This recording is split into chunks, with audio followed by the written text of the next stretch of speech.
Halo semuanya, saya David Gibransyah. Pada kesempatan kali ini, saya akan membicara sedikit tentang buku yang telah diringkas oleh kelompok saya, kelompok 1, pada mata kuliah Komputerisasi Ekonomi Bisnis USU. Pada video kali ini, kami akan membicarakan tentang buku Brain Hate. Buku Brain Hate yang kami ringkas dan akan kami bicarakan pada kali ini itu judul lengkapnya Brain Hate Navigating Consumer Negativity in the Digital World. Ini terbitan pada tahun 2016, terbitan pertamanya itu 2016, dan pengarangnya adalah S. Umid Ucuk. Nah, apa sih kebencian merek itu? Secara keseluruhan dapat dikatakan bahwa brand hate menunjukkan sifat negatif konsumen terhadap suatu merek, asosiasinya, dan identitasnya sebagai akibat dari ketidakadilan merek yang dirasakan konsumen dengan hubungannya dengan merek tersebut. Dalam arti luas, kebencian merek dapat didefinisikan sebagai pelepasan dan keengganan konsumen dari suatu merek dan sistem nilainya sebagai akibat dari ketidakadilan merek yang terus-menerus terjadi yang mengarah pada emosi konsumen negatif yang kuat dan mendalam. Dengan kata lain, kebencian merek lebih dari satu emosi dan mencakup berbagai lapisan emosi negatif yang berbeda.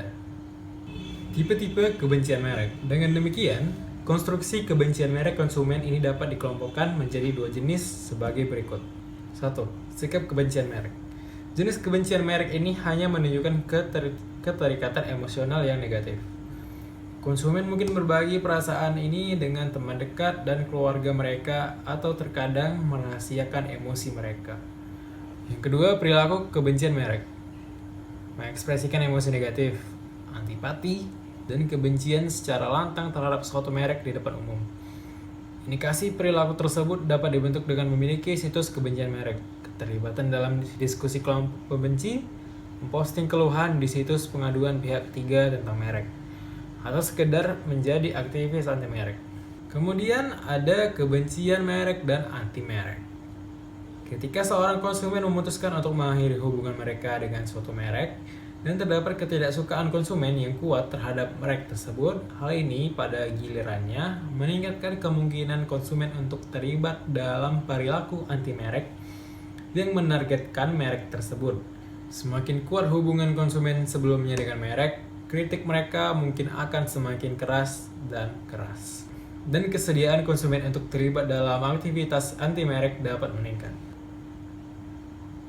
Selanjutnya di buku Brand Hate ada membahas kebencian merek dan penindasan merek. Konsumen dapat memukul merek dengan pesan kasar dan tidak dapat dibenarkan tanpa pemberitahuan di dunia digital. Meskipun beberapa konsumen berhak dan menggunakan amandemen pertama mereka atas hak kebebasan berbicara untuk memberitahu sesama konsumen, lalu kebebasan berbicara juga tidak melindungi pasar dari penindasan dan informasi palsu. Hal ini pada gilirannya dapat menimbulkan kebencian terhadap orang yang melakukan penindasan dan objeknya, yang dapat berupa merek digunakan dalam proses penindasan. Nah, bullying adalah tanda memiliki kekuasaan atas orang lain dan indikator kuat ketidakseimbangan kekuatan antar pelaku intimidasi dan perilaku intimidasi.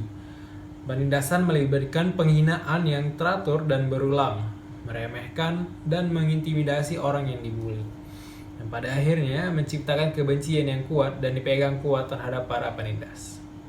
Faktanya, penindasan menikmati penindasan dan tidak peduli dengan kerusakan yang ditimbulkannya terhadap emosi dan kehidupan orang yang dibully.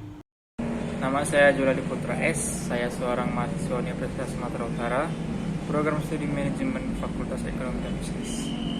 Baiklah, pada kesempatan kali ini saya akan menjelaskan materi kerja saya dengan judul besar Brand Hate Navigating in Digital World by Harvard Business Research. Saya akan membahas poin penting saya yaitu tentang awal dari kebencian merek atau antesidan kebencian merek terkait perusahaan. Saya akan mendefinisikan secara ringkas dan singkat. Baiklah, apakah itu awal dari kebencian merek? Jadi, awal dari kebencian merek adalah perasaan konsumen yang paling negatif, adalah hasil dari pengalaman dan kekecewaan konsumen yang negatif. Penyebab utama atau penyebab yang sering muncul adalah keputusan perusahaan yang tidak etis dan tidak bertanggung jawab tentang berbagai masalah sosial seperti diskriminasi kerja, bonus CEO, dan skandal harga. Demikian pula penelitian lain juga membahas faktor-faktor ini sebagai kebencian merek konsumen antioksidan utama dalam literatur. Temuan Harvard Business Research mengungkapkan bahwa semakin besar ketidakpuasan dalam kegagalan produk atau layanan dan masalah sosial yang berdiri di merek penting bagi konsumen, semakin besar kemungkinan mendapatkan aktivitas anti merek dan karenanya kebencian merek. Baiklah, pada poin kedua saya akan membahas tentang kegagalan produk atau layanan. Apakah itu? Kegagalan produk atau layanan apapun berarti konsumen tidak bisa mendapatkan nilai uangnya. Transaksi bisnis yang tidak adil ini menciptakan ketidakadilan, dan jika kegagalan tersebut tidak dapat dipulihkan dalam jangka waktu toleransi konsumen, ketidakpuasan dan frustasi yang dihasilkan dapat berubah menjadi kebencian. Mayoritas konsumen secara tidak langsung jauh lebih kecil kemungkinannya untuk menyuarakan keluhan mereka secara terbuka. Dengan demikian, sebagian besar perasaan dan keluhan negatif memudar dan dilupakan karena tidak ada cara yang nyata dan efektif untuk berkomunikasi dan mengungkapkan ketidakpuasan terhadap perusahaan dan pasar.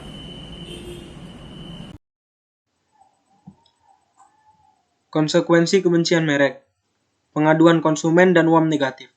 Beberapa orang mungkin percaya bisnis kurang responsif terhadap keluhan dan merasa perlu untuk menyuarakan keluhan mereka ketika mereka tidak puas. Jadi kami mulai melihat lebih banyak konsumen yang mengeluh ke lembaga pihak ketiga terhadap merek yang mereka benci.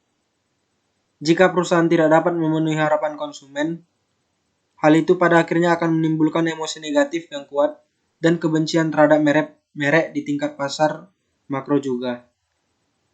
Dengan kata lain, kekuatan dan bentuk perilaku mengeluh konsumen telah berubah akibat kemajuan di sisi jejaring sosial. Hal ini akhirnya mengubah perilaku. UAM yang negatif sebagai alternatif mekanisme pengaduan. UAM negatif sebagai bentuk keluhan konsumen sangat umum di pasar digital saat ini sehingga hampir tidak mungkin untuk tidak mengalami serangan atau ulasan konsumen online yang negatif ketika orang lain menelusuri produk dan layanan. Dengan internet, sekarang ada transparansi yang tinggi di pasar. Semua orang dapat melihat siapa yang mengeluh tentang merek dan produk apa, serta bagaimana perusahaan mendekati konsumen yang tidak puas tersebut. Transparansi pasar ini akhirnya secara signifikan meningkatkan efektivitas dan efisiensi kampanye UAM konsumen negatif di pasar. Boikot konsumen. Beberapa pembenci merek mungkin memiliki keyakinan yang lebih dalam tentang merek yang ditargetkan, dan bahkan tidak akan diselesaikan dengan upaya pemulihan keluhan. Mereka hanya akan berhenti menggunakan merek dan terlibat dalam upaya pemboikotan. Mereka mungkin sangat percaya bahwa apapun yang dilakukan merek itu tidak akan berhasil karena mereka percaya merek tersebut melayani filosofi yang pada dasarnya korup dan salah. Temuan juga menunjukkan bahwa boikot yang paling efektif adalah yang menempatkan tekanan ekonomi dan citra yang paling besar melalui publisitas pada target. Dan ketika target memiliki sedikit komitmen terhadap kebijakan yang mendorong boikot, tujuan boikot mungkin untuk mengubah keseimbangan kekuasaan antara pihak yang berkepentingan, baik itu kelompok konsumen, kelompok kepentingan khusus, atau perusahaan. Dalam konteks ini, situs kebencian anti merek dapat menciptakan tekanan dramatis pada citra merek, dan juga dapat mengatur konsumen untuk tidak membeli merek yang ditargetkan, dan menginformasikan kepada konsumen tentang sisi negatif dari merek perusahaan tersebut. Reaksi konsumen yang tidak sah dan tidak etis. Meskipun sebagian besar konsumen mengikuti cara yang sah untuk memprotes merek yang mereka benci, sebagian konsumen mengikuti amarah mereka dan mencoba mencari cara yang tidak sah untuk melukai merek tersebut.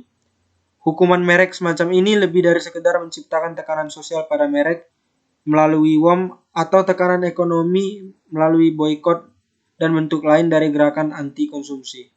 Hukuman merek semacam itu bisa lebih keras karena ada lebih sedikit empati yang dirasakan terhadap suatu objek sebagai merek daripada kebencian orang ke orang. Para pembenci merek ini, atau biasa disebut penjahat merek atau pengacau merek, berpikir bahwa mereka dapat secara emosional atau fisik melukai suatu merek karena merek sebagai objek tidak memiliki perasaan. tidak dapat merasakan sakit dan tidak dapat melawan. Mengelola kebencian merek. Kebencian adalah perasaan alami seperti cinta, dan kebencian merek sama umum dengan kecintaan merek di pasar konsumen, terutama dengan munculnya pemberdayaan digital alat komunikasi. Jadi, suka atau tidak suka, setiap merek memiliki haters. Dan masih ada kebutuhan diskusi konstruktif tentang bagaimana mengelola kebencian merek konsumen dan bagaimana cara untuk mengubah kebencian itu menjadi cinta demi perusahaan dan konsumen memiliki hubungan yang damai, baik, dan aman. Meskipun tidak ada aturan emas tentang bagaimana mengubah setiap orang pembenci merek menjadi pencinta merek, perusahaan setidaknya harus belajar dari konsumen bagaimana mengelola perasaan benci, sehingga kita semua dapat mengamati lebih banyak hubungan dan komunikasi yang konstruktif, adil, dan sehat dalam pasar. Tidak ada konsumen yang marah pada perusahaan atau merek tertentu tanpa alasan. Selalu ada masalah yang diciptakan, baik oleh kesalahan persepsi konsumen atau oleh proses perusahaan. Sederhananya, mereka tidak dapat memenuhi nilai yang dijanjikan bagi konsumen. Dengan kata lain, tidak ada konsumen yang tiba-tiba berubah menjadi pengeluh. Dengan keluhan, konsumen hanya memberitahu Anda bahwa mereka tidak senang dengan operasi Anda atau filosofi bisnis, meskipun mereka mungkin masih menyukai Anda. Perusahaan mungkin akan lebih dekat untuk memulai tahap hubungan cinta yang baru dan segar dengan konsumennya dengan cara mendengarkan, menarik, dan tahap negosiasi dipengaruhi oleh banyak faktor eksternal seperti teknologi, sosial, hukum, dan ekonomi.